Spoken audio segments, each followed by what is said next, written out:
All right, here we are in the shop. I get asked all the time what my pro setup is. So, friends or customers or whatever will ask me, hey man, what do you charge for a setup?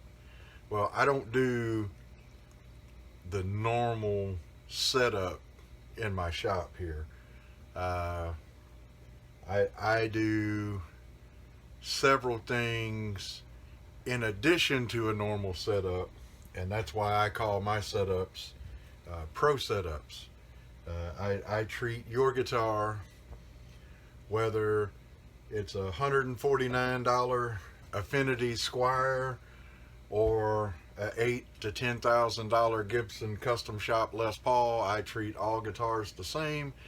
They come in here, they all get set up the same. I do all the steps, whether it's a $100 guitar or a $10,000 guitar. So what I'm going to do today is this is my personal guitar. It's a 1981 Burny Les Paul, made in Japan, all stock. It's been neglected for probably about 8 months, so I'm going to go ahead and perform a pro setup on this guitar, and I'm going to document it on the camera so that everybody that wants, or anybody and everybody, I guess, that wants to know what I mean by pro setup, you'll be able to see it on the video and understand what goes into a Patriot Guitars pro setup. So with that being said, I'm going to go ahead and get my tools out, and we'll be right back.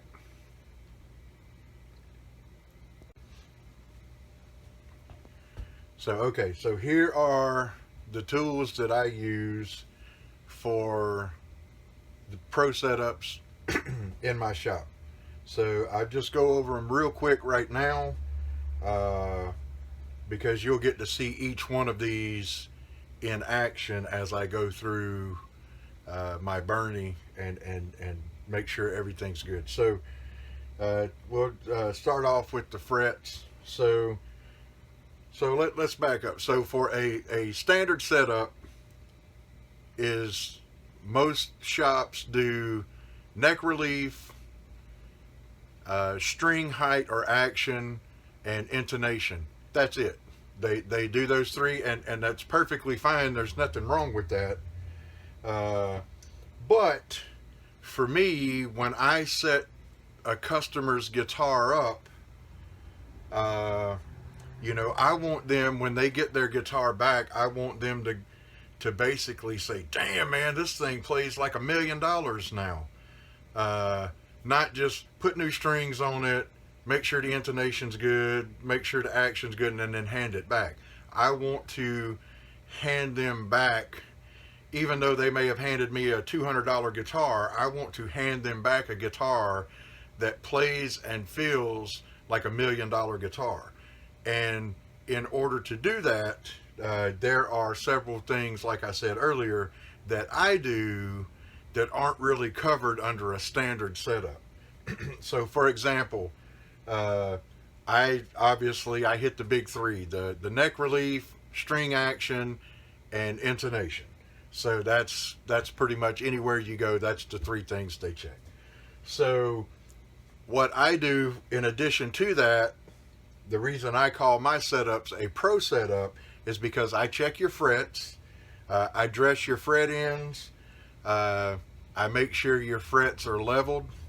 If they're not, I will, if it's not too bad, then I'll go ahead and level and then, recrown, a couple of frets. But if you've got, 17 frets that are all crapped up, I mean, that's obviously, that's a whole different ball of wax. That's basically, at that point, it's a refret. So we'll just start with the frets. So what I do is, and I'm going to recommend and suggest certain tools. Some of these tools have the manufacturer on them from where I bought them from. I am not suggesting or telling you that you have to go buy this particular tool from this particular company. A lot of these tools you can get from multiple sources, so I'm not endorsing any one company here. So the first tool I use is, well, the first thing you do is you want to make sure that the neck is straight. So the way I do that is with a notched straight edge. You can get them with a Fender 25.5-inch scale on one side and a Gibson 24 3/4 scale on the other side. I don't get enough PRS guitars through here to worry about buying a PRS scale at this point. So a bulk of my guitars are, believe it or not, Gibson that come through here. So for Gibson and Fender, or any 25.5, 24 3/4, get a notch straight edge. Once you make sure the neck is straight, the next thing you want to do is you want to check your frets to make sure they're level. So you do that by using a fret level checker. I don't know the technical term for the tool. So once if the frets are a little bit out, you can go in, if you've got 4 or 5 frets, say the 7th through the 12th fret is a little bit, you can use a diamond grit flat bar to kind of smooth those out, and then you would, after that, you'd recheck, smooth, whatever, right? So once you get that done, there you have to recrown those frets. Again, there's 100 different places out there to get fret crown files and everything else. I use this tool right here. I got it from a guy in one of my guitar finishing groups that Brotherhood of Guitar Finishing group that I run on Facebook.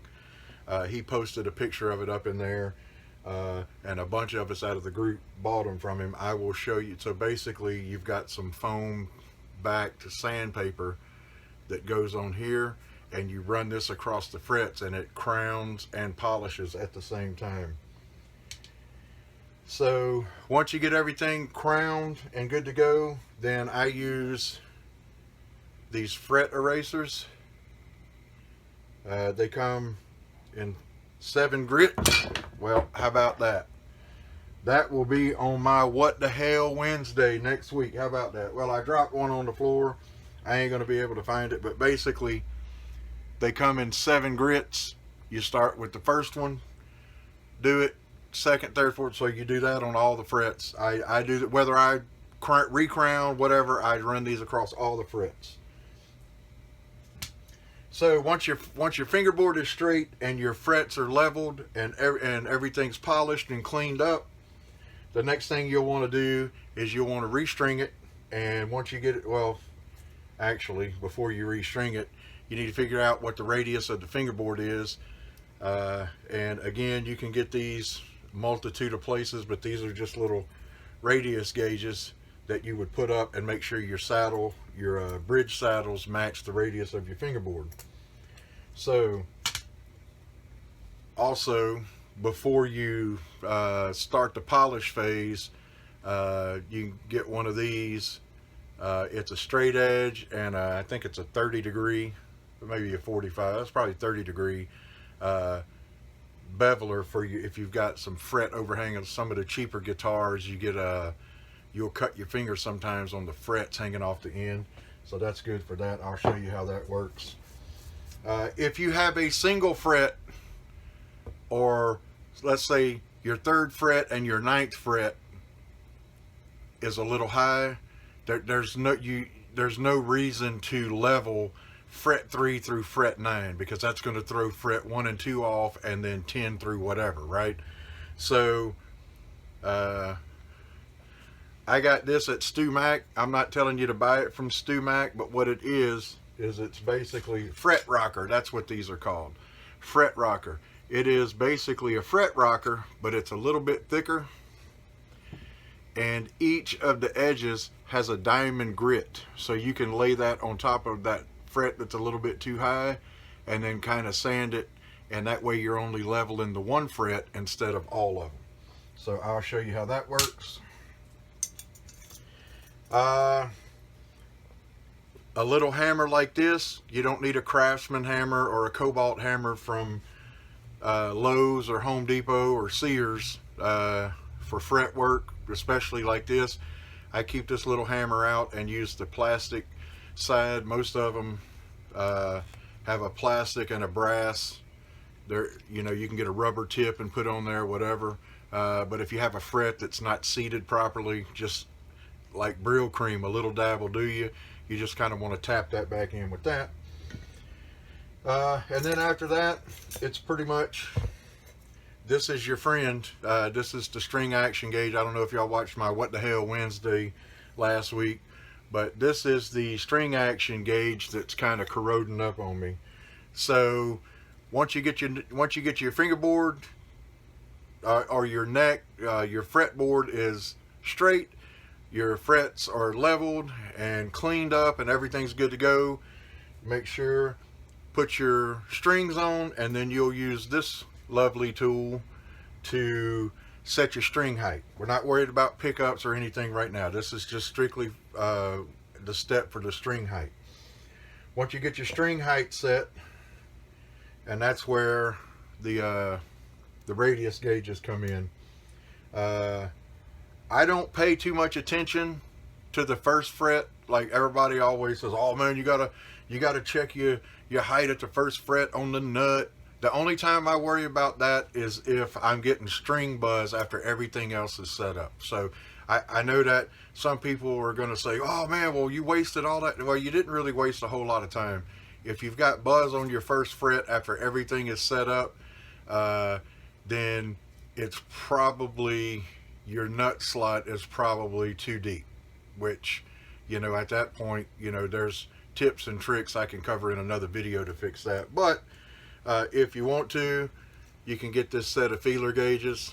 I got these at Stu Mac. I'm not telling you have to buy all your stuff from Stu Mac. But anyway, you can use these feeler gauges, and we'll go through that on my Burny. And then really after all of those, not really specialized tools, but unique tools, all you really need is just a standard screwdriver and maybe some smaller screwdrivers depending on what type of bridge you have. So alright, so I'm going to move all these tools off to the side and get my Burny back out here, and we'll move on to the next step.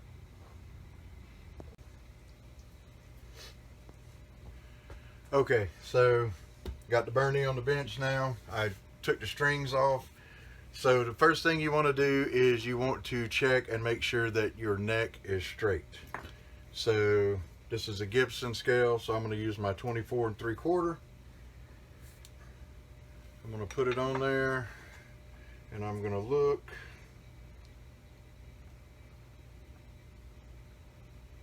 And it looks like to me it is not straight.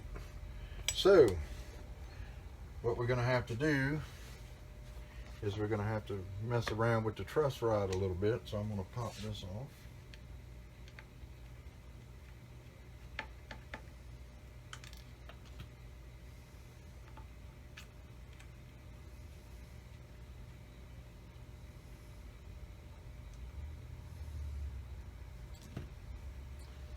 And this is indeed a Gibson style. Oop, there's my nut. This is indeed a Gibson style truss rod. So I will come over here, and if you buy a good quality Gibson, you get a truss rod adjuster. So we're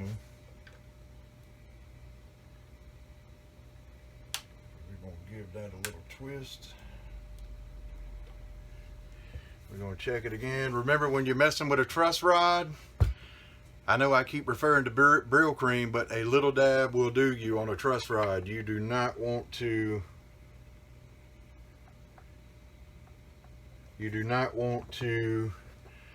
tighten it too much, and you don't want to loosen it too much. I usually tell people about 1/8 of a turn, and then check it. 1/8 of a turn, check it. 1/8 of a turn, check it. And just see what's up with it. So this one, maybe loosen it just a little bit more.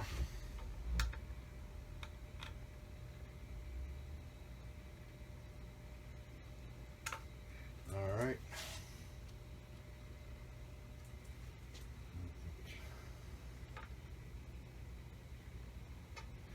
All right, let's try that.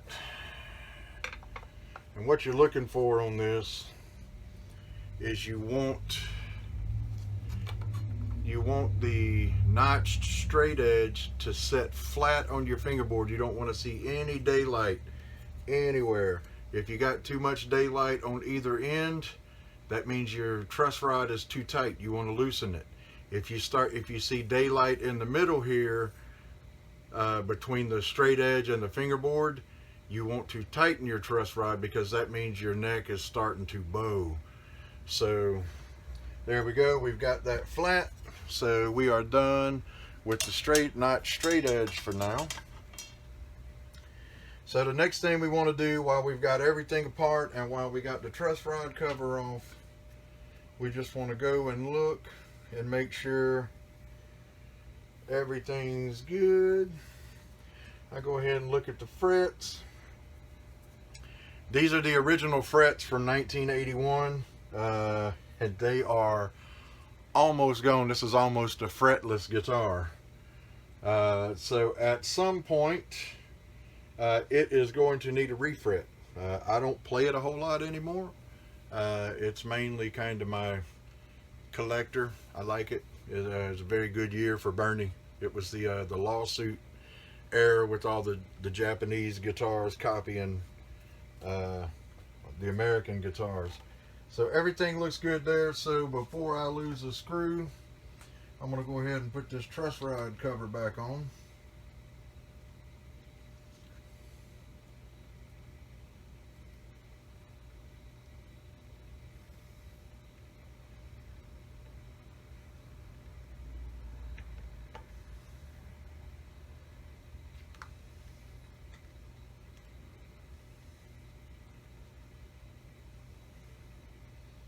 So, okay, so our neck is straight. So the next thing we want to check is the frets.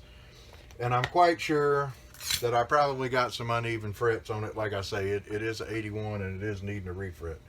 So what I do is you take your fret rocker and you just start down here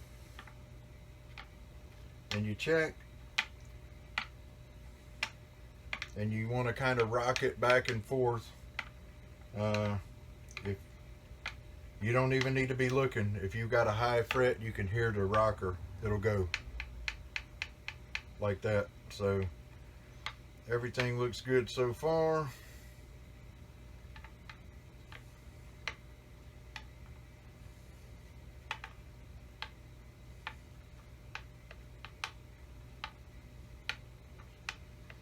Like I say, these frets are almost flat, so I would be very surprised if I didn't have a high one somewhere.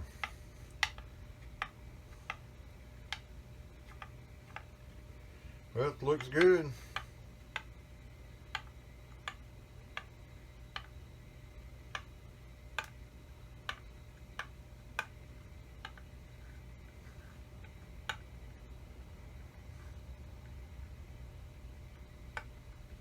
That one is a little bit high, but again, it's my personal guitar. I'm not worried about that one fret right there. It's not that bad. At this point, with it being my personal guitar, it's not worth my time and effort to spend a half hour on that one fret when the frets are almost flat. Anyway, I'm going to have to replace them at some point. So, we are done with these two tools now. So the next thing I would do is remember this little tool that I showed you guys earlier. It comes with these foamed back sandpaper. You've got 120 grit, 180 grit, 220, and 320. On a rosewood board, you don't need to tape. If you have a maple board, like a Strat or Telecaster, if you have a maple board, you want to tape off around the fret so that only the frets get the sandpaper. On an unfinished rosewood board, like you'd find on a Paul Reed Smith or an Ibanez or even a Fender Strat with a rosewood board, Gibson, Burny, whatever. If it's unfinished, you don't need to worry about taping off. So what you would do is, you can see I've already used this. So since these frets are, if it was a customer's guitar, I would start with a new sheet, but like I say, these frets are about flat. So what I want to do is I want to let you guys kind of see what these frets look like right now. I mean, they are very flat. So what I'm going to do is I'm going to use this little tool here, and you just put it on there like that.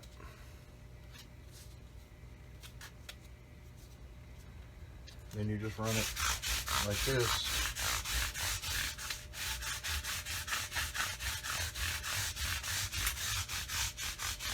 Actually,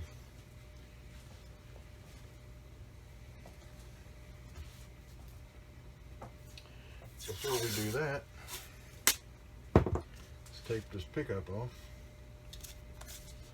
like that so we don't sand the top of our pickup. So anyway, you just grab it like that.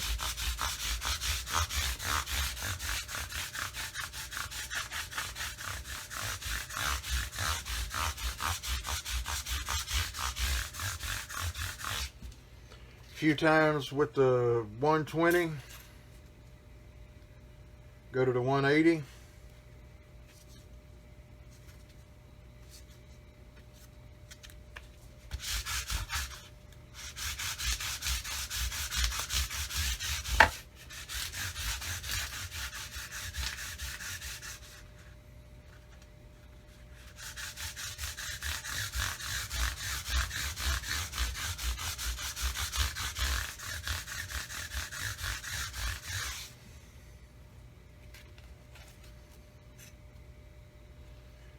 Then your 220.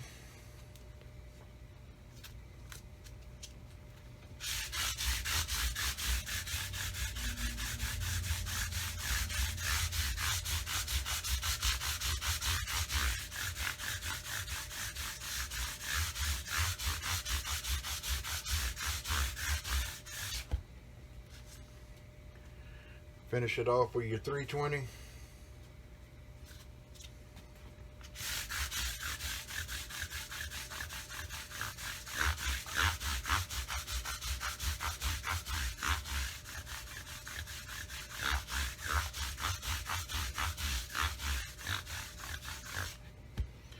Alright, then we get our rag.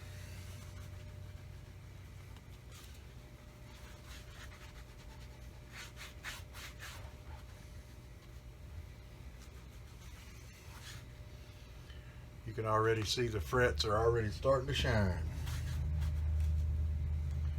So once I do that, so I showed you these fret erasers earlier. They come in 7 grits. They may come in more, but this is like the standard set from StewMac. If I was doing a refret, I would use all 7 of these after I crowned. I would not use this for a new refret job. I would do everything by hand, by file, and then use these. Once everything's crowned, I would use these to bring the polish up. So since I didn't put these frets in, I'm going to go ahead and go right to number 6. and you just kind of run it across the top of the fret.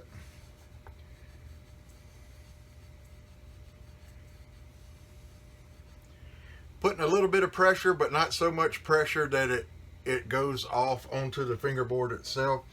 You're basically just knocking the haze off of that fret that was left by the 320 sandpaper on that block. So you'll do that for each of your frets.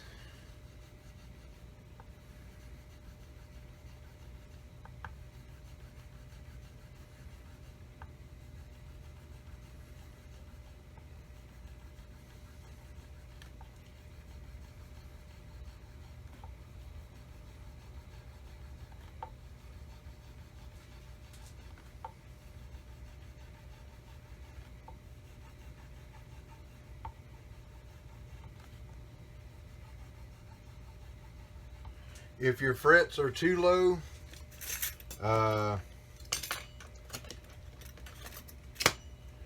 they make these little fret guards. You just figure out that these were coming a 3-pack, and they're different widths, like thin like vintage frets, and then medium standard frets, and then like thick jumbo bass frets. These are going to be the medium fret. So if it's too low, you can kind of put this fret guard on there so that you don't hit your fingerboard while you're polishing.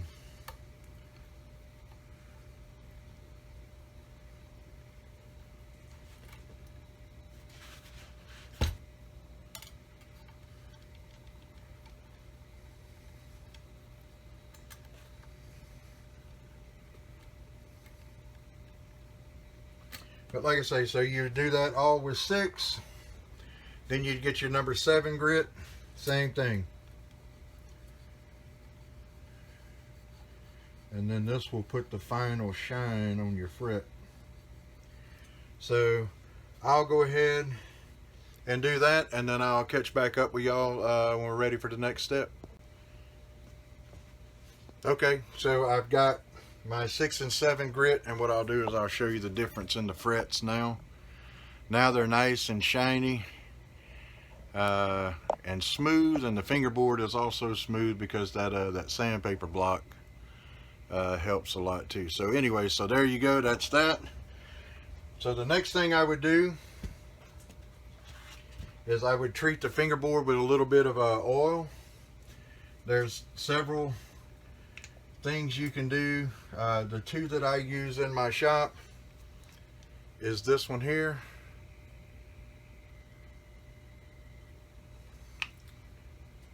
and this one here.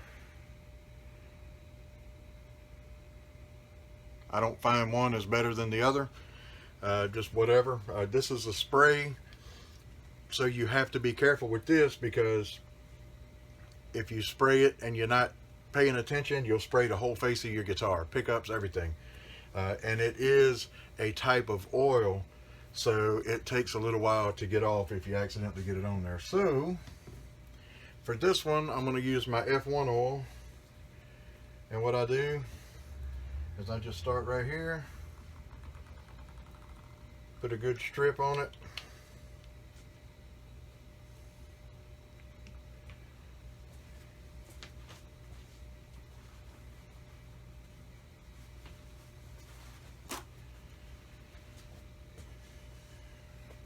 Take a shop towel, just pull a little bit off, you don't need a whole lot.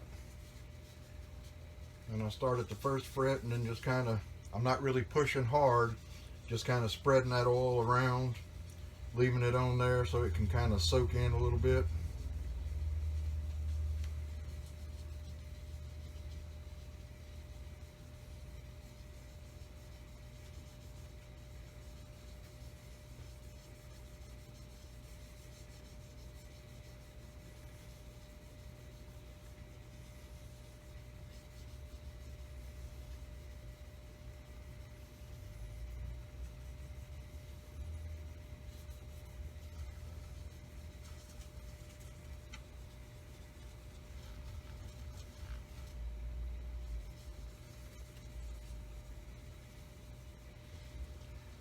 Just make sure you don't leave it pulled up anywhere.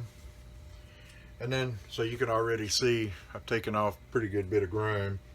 So I usually let that set for maybe 10 minutes, 15 minutes, depending, and then I'll come back and clean it off. So I'll catch up with y'all in a few.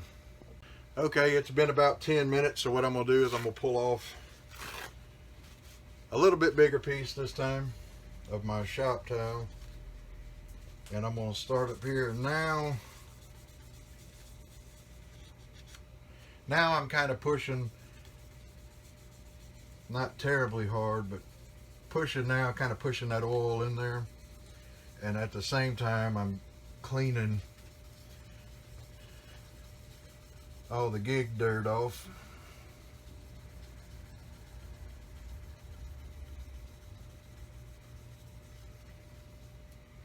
You can see. So then I'll start at the last fret,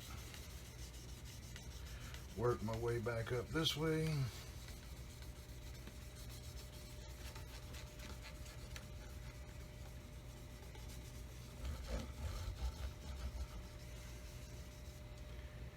So, all right, so now that we got that done,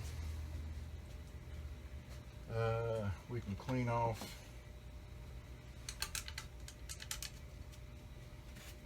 everything. Like I say, I haven't played this guitar in a while.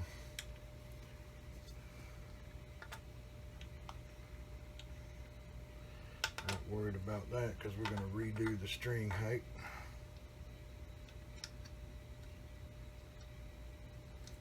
So, alright, so now she's ready for strings.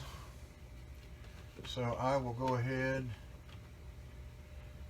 and turn this off. Everybody should know how to change their strings, and I'll be back.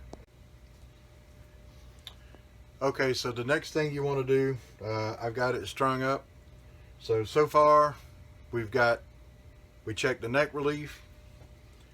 We got that set. It was a little bit tight, so I loosened it up a little bit.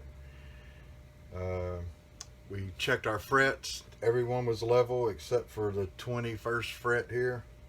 I think that's right. 12, 15, 17, 19, 20, 21. The 21st fret was a little bit high, but like I say, these frets are so low or so worn, I'm not going to waste my time leveling that one fret. So got that done, got new strings on it, I got them stretched, everything's good. So the next thing we would do is we would check intonation. Even though you set your intonation before, not so much on a Tele or a Strat, but on a Les Paul, it's too easy to get knocked out of place. Actually, before you do intonation, you want to check your string heights. That's where this little tool comes in. I usually set mine about 5/64ths, 4/64ths to 5/64ths, depending on the guitar. This one's probably going to be, let's see what I got it set at. Right now it is at 5/64ths. So I'm going to go ahead and probably lower that just a little bit.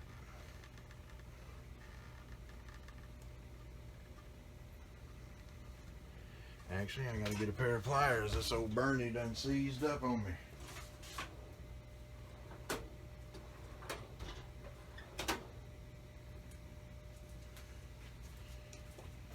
I'm just gonna, there we go.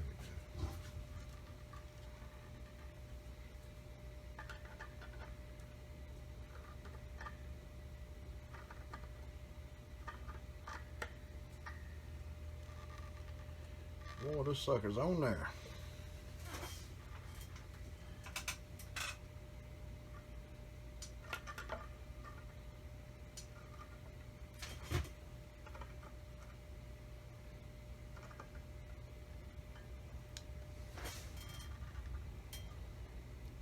Well, I might have to leave this thing at 5/64ths. That thing don't want to turn well. So yeah, we'll leave it there. 5/64 and 5/64. That's fine.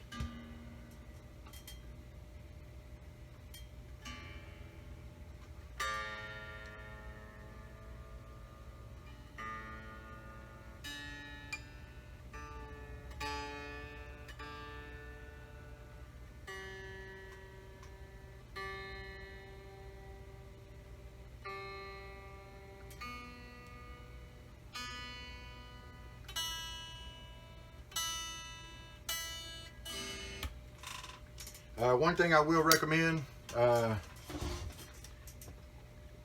if you're going to be doing intonation a lot, get a strobe tuner. You can do it with a regular guitar tuner, but a strobe tuner allows you to fine tune it. So there's cheap ones out there. I recommend Peterson. I got this Strobe Plus here for like 99 bucks on eBay, brand new. So I recommend that for sure. So okay, so we got our string height done. Next we would do intonation. I'm just going to check it real quick, but it was spot on before I started messing with this thing. And of course, there it is. So I like to do intonation with a pick. I don't like to use my fingers on the string. I like to use a pick. So there it is, 12th fret, spot on.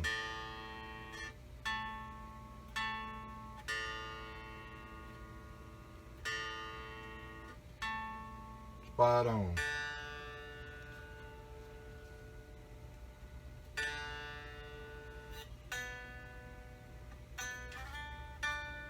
Spot on.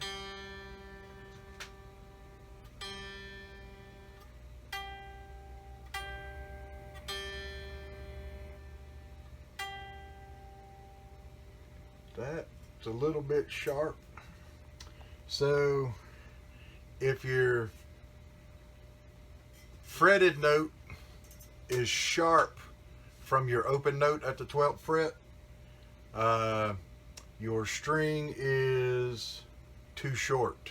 So you need to lengthen the string, which usually means backing the saddle up. So on my G string, it is a little bit sharp. So I'm going to actually put my old man goggles on again. And we are going to lengthen this string just a little bit.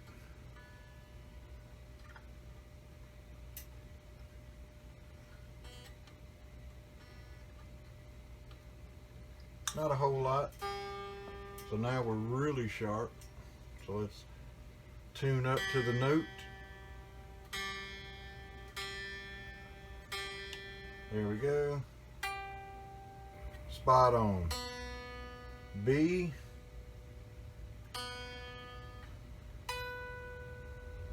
Spot on.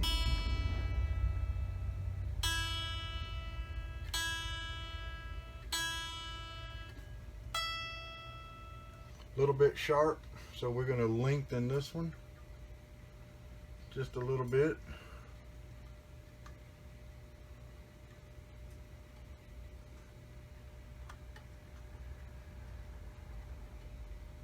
Not a lot, just a little bit.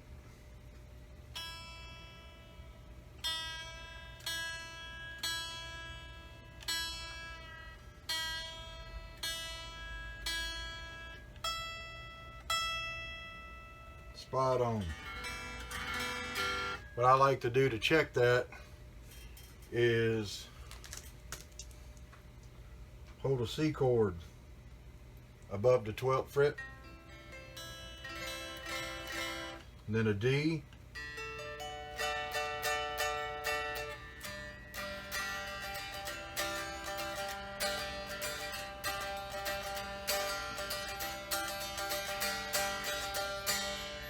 that sounds good.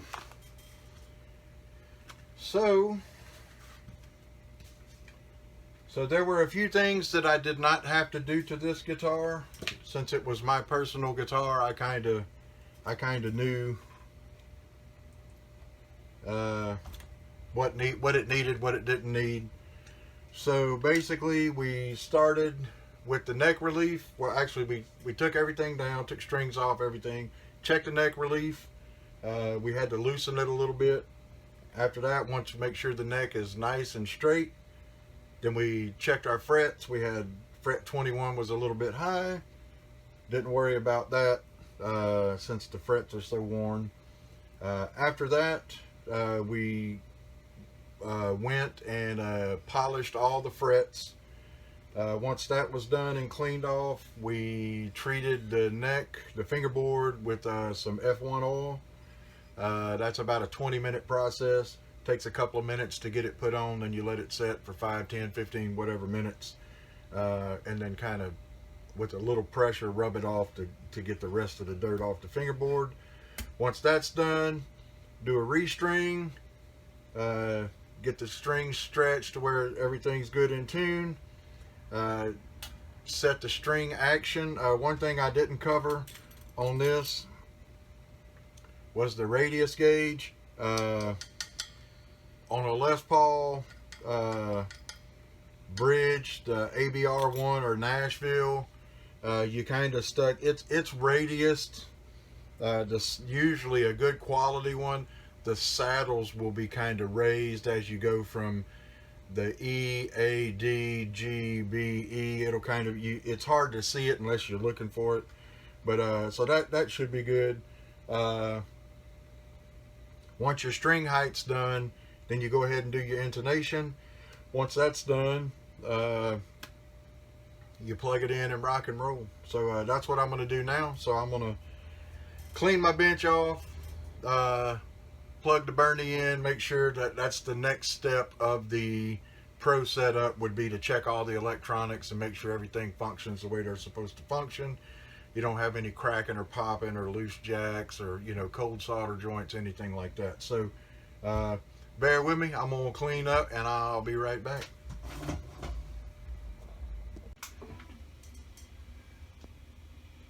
All right, here we are with the pro setup done on the 81 Burny. Let me show it off to everybody. I do need to fix my input jack. I just noticed that when I was plugging it in. This is a 1981 Burny. Instead of Les Paul, it says looper grade, because for whatever reason, instead it's supposed to say super grade, but they made the S look like an L, so it's a looper grade. Anyway, rosewood fingerboard. Used to be a Heritage Cherry burst. Anyway, she's got some miles on her. I lied to you earlier when I said it was all original. I did put lock-in tuners on it, because when I bought it, the tuners that were on it, there were 2 broken keys, and 1 or 2 of the tuners that had keys on them, they wouldn't hold tune. So I went ahead and put some lock-in tuners on there. So I apologize, but I'm gonna have to take care of this. It's kind of loose, you can hear it there. So anyway, so that is the 81, 82.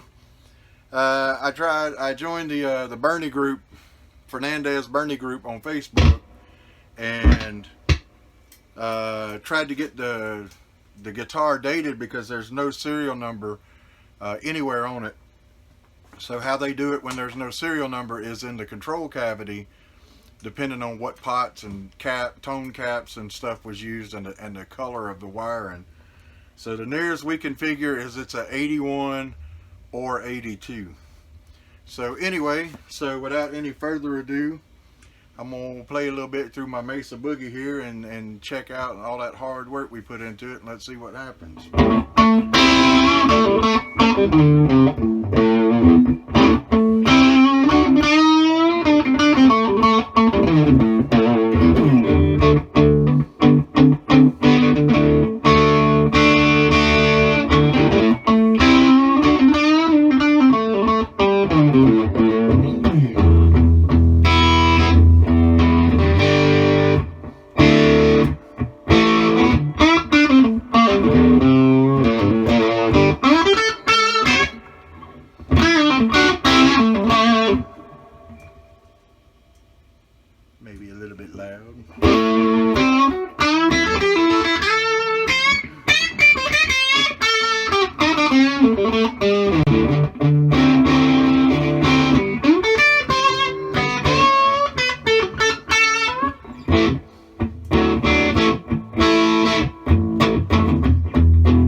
Check out the middle.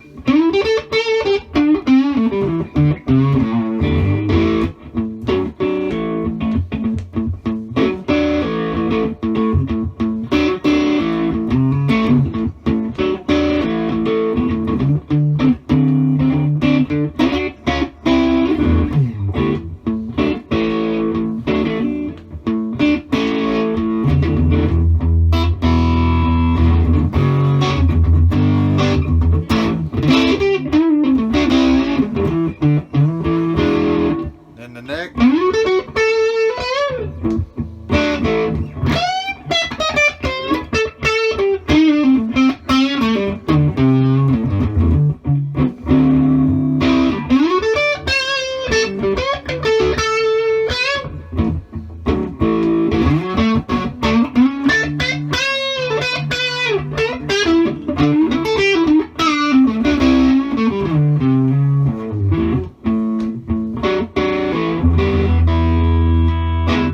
Very solid guitar.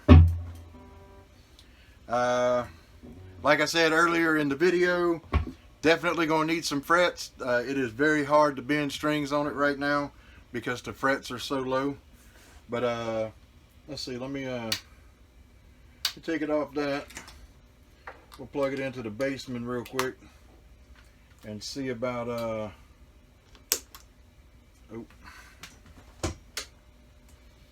We'll throw it on the bassman real quick. See about clean. I don't know. To me, she's just not a clean guitar. These pickups that are in it are freaking phenomenal. I love them. All right, let's see what we got here.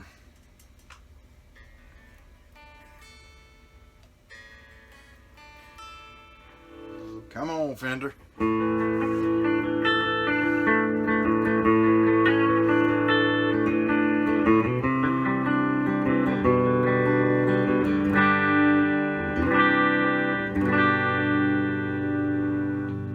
Middle.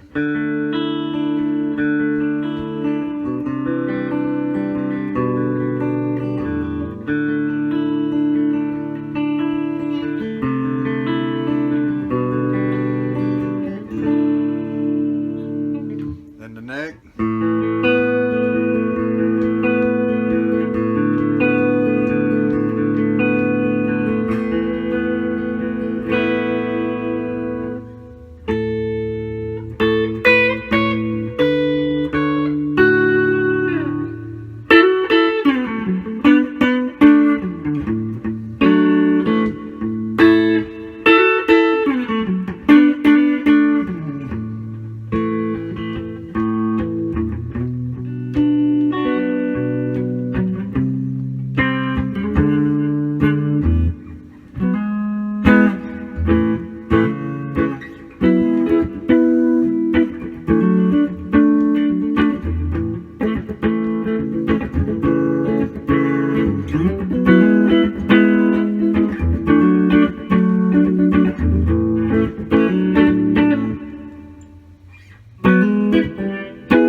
Anyway, let's see if that one gets flagged. I hit the intro lick to China Grove in one of my other videos, and Facebook flagged it for copyright. So they left it up. It didn't count as a copyright strike. They just said I couldn't monetize it, which I don't have any intention of monetizing anything. But yeah, so let's see if if their ear is good enough to pick out a little doobies on that one. So anyway, that's it. So I'm gonna go edit all this together. The whole total time, start to finish on the Pro setup, was about 2.5 hours. Now you figure, take away around maybe 20 minutes, half hour for messing with the stupid camera and getting everything mounted and all that. So it takes about 2 hours to do a good Pro setup. So anyway, so now everybody knows. You don't have to ask me anymore. Dude, what's a Pro setup? Now you know. So I'll get this edited down, and y'all take it easy. And if y'all have any questions, let me know. And as always, drop some comments. Let me know what you think. And don't forget to subscribe. I'll catch y'all later.